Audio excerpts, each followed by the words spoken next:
Hello বন্ধুরা, তোমরা সবাই কেমন আছো? আশা করি ভালো আছো। আজকে আমি তোমাদের ব্রা কাট ব্লাউজ সেলাই করে দেখাবো। তো দেখো, প্রথমে আমি পার্টগুলো ভাগ ভাগ করে নিচ্ছি, কোনটা কোন দিকের পার্ট। প্রথমে তোমরা এভাবে সাজিয়ে নেবে, নেওয়ার পর একটা পার্টের সাইড সরিয়ে রাখবে, তাহলে তোমাদেরই সুবিধা হবে। তো দেখো, আমি প্রথমেই জয়েন করে নিয়েছিলাম, তোমরা চাইলে তোমরাও জয়েন করে নিতে পারো। তো দেখো, প্রথমে আমি দ্বিতীয় নম্বর পার্টটি ভাঁজ করে নিচ্ছি, নেওয়ার পর 1 ইঞ্চির ট্যাকিং দিয়ে দিব। তো দেখো, আমি ট্যাকিং দিয়ে দিচ্ছি। তো তোমরা যতটা বেশি রেখেছিলে তোমরা সেই অনুযায়ী ট্যাকিংটা দিয়ে দিবে। আমার 1 ইঞ্চি বেশি ছিল, তাই আমি 1 ইঞ্চি ট্যাকিং দিচ্ছি। তো দেওয়ার পর দেখো, হুকের সাইডটা আমাদের সমান রাখতে হবে। এইদিকে যদি কম বেশি হয় তাহলে আমরা কেটে নেব, কিন্তু হুকের সাইডটা সবসময় সমান রাখবে। তো দেখো, ডবল সেলাই দিয়ে দিলাম। দেখো, খাপটা তৈরি হয়ে গেছে, আর আমার একটুখানি বেশি হয়েছে, তো এটা আমি কেটে নেব। কেটে নেওয়ার পর জয়েন করে নিলাম। তো দেখো, খাপটা রেডি হয়ে গেছে। এখন 3 নাম্বার পার্টে জয়েন করব।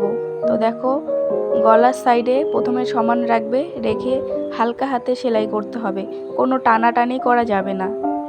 তো দেখো, আমি যেভাবে করছি তোমরাও এভাবে করবে, তাহলে খুব সুন্দর হবে। তো প্রতিটাতেই ডবল সেলাই দিতে হবে, বানানো ব্লাউজ মানেই ডবল সেলাই। তো দেখো, আমি ডবল সেলাই দিয়ে দিয়েছি। নিচের দিকে হালকা একটু বেশি হয়েছিল, আমি এটা কেটে নিলাম। তো দেখো, এখন 3টা পার্ট রেডি হয়ে গেছে। এখন বেল্ট পার্টটাই রেডি করব। তো বেল্ট পার্টটা একটু ভালো করে দেখবে। দেখো, সামনের দিকে 2 সুতোর মতো আমি বেশি রেখেছি, এটা তোমরাও রাখবে, তাহলে দেখবে ভালো হবে। তো ট্যাকিংয়ের জায়গাটা ওইটা একটু ভাঁজ করে দেবে, দেওয়ার পর পুরোটা সেলাই করে নেবে। তো দেখো, আমার সেলাই হয়ে গেছে। আর সামনের দিকটা দেখো, আমি বেশি রেখেছিলাম, কত সুন্দরভাবে সমান হয়ে এসেছে।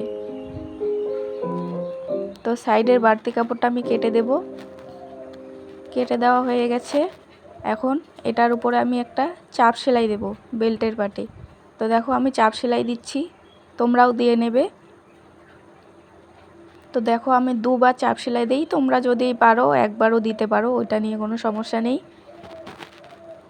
এবার আমি হুকের পট্টি লাগাবো। চওড়া নিয়েছি 2.5 ইঞ্চি, আর লম্বা তোমরা মাপ অনুযায়ী নেবে।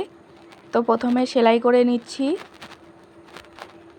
সেলাই করে নেওয়ার পর একটু নখ দিয়ে ঘষে নেই। আমি প্রতিটা জিনিসই এইভাবে করি, তো চাইলে তোমরাও করতে পারো। তো দেখো, ঘষে নেওয়ার পর চাপ সেলাই দিয়েছি। এখন ভাঁজ করে আমি হুকের পট্টিটা লাগিয়ে নিচ্ছি। 1 ইঞ্চির থেকে 2 সুত কম আছে। তো তোমরা তোমাদের মতো রাখতে পারো, বা এইভাবেও রাখতে পারো, কোনো অসুবিধা হবে না, খুব সুন্দর হয়। তো দেখো, আমার হুকের পট্টি লাগানো হয়ে গেছে। দেখো, পরের পার্টটাও আমি রেডি করে রেখেছি। তো এখানে এখন আমি হুকের ঘরের জন্য পট্টি লাগাবো। তো এটাও 2.5 ইঞ্চি চওড়া নিয়েছি, আর লম্বা মাপ অনুযায়ী। দেখো, এটা উল্টা দিকে লাগাতে হবে। লাগিয়ে নিয়ে এটা এখন সামনের দিকে আসবে।